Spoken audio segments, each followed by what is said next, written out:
ये चुनाव 80 बनाम 20 का होगा।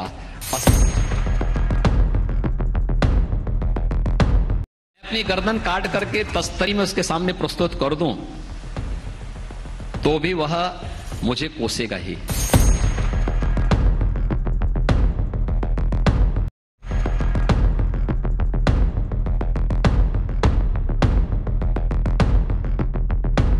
मैं अपनी गर्दन काट करके तस्तरी में उसके सामने प्रस्तुत कर दूं तो भी वह मुझे कोसेगा ही।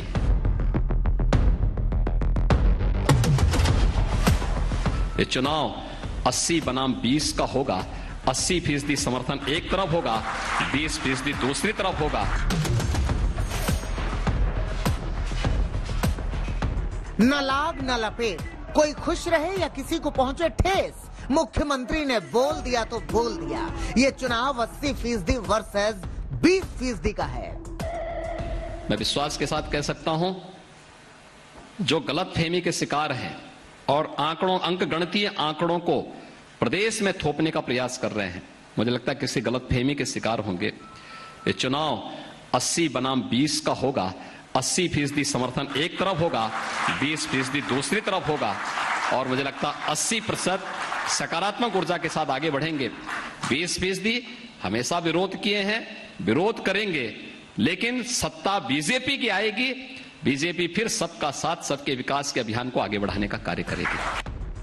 किसी सामान्य सी समझ रखने वाले इंसान को भी ये बात आसानी से समझ आ जाएगी कि सीएम योगी आदित्यनाथ ने 25 करोड़ की आबादी वाले उत्तर प्रदेश में जो 80% और 20% की बात की है, इन आंकड़ों का एक सिरा हिंदू मुसलमान वाले समीकरण से भी जुड़ता है।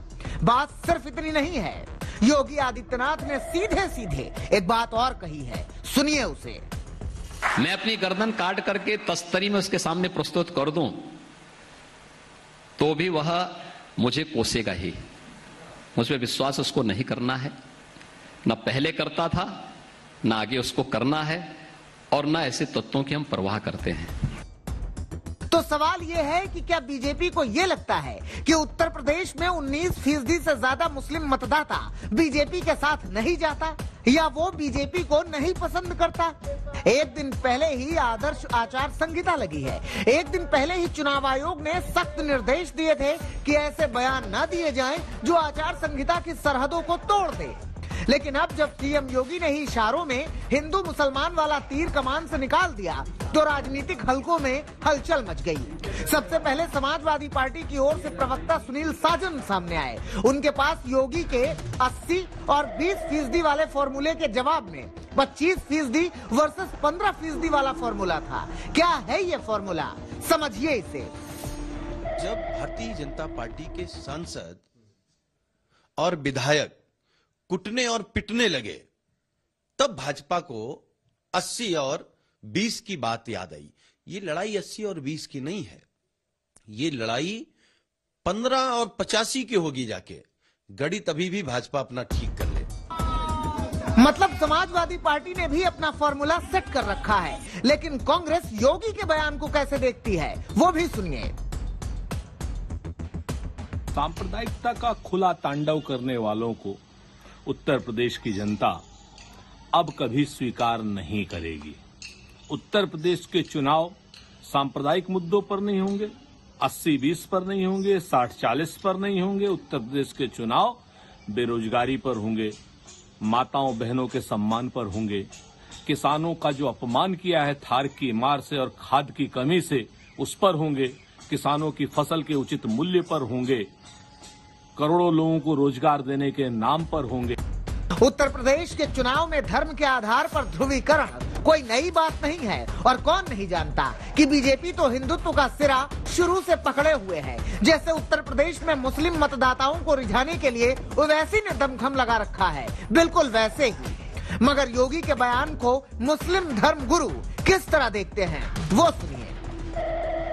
किसी भी पॉलिटिकल वार को कम्युनिटी वार ना बनाया जाए, और अगर इस तरीके की कोई भी शख्स बयानबाजी करता है जिसमें किसी ख़ास धर्म के बारे में या किसी ख़ास मज़हब के मानने वालों के बारे में कोई टिप्पणी होती है, तो निष्पक्ष होकर चुनाव आयोग को उसका संज्ञान लेना चाहिए।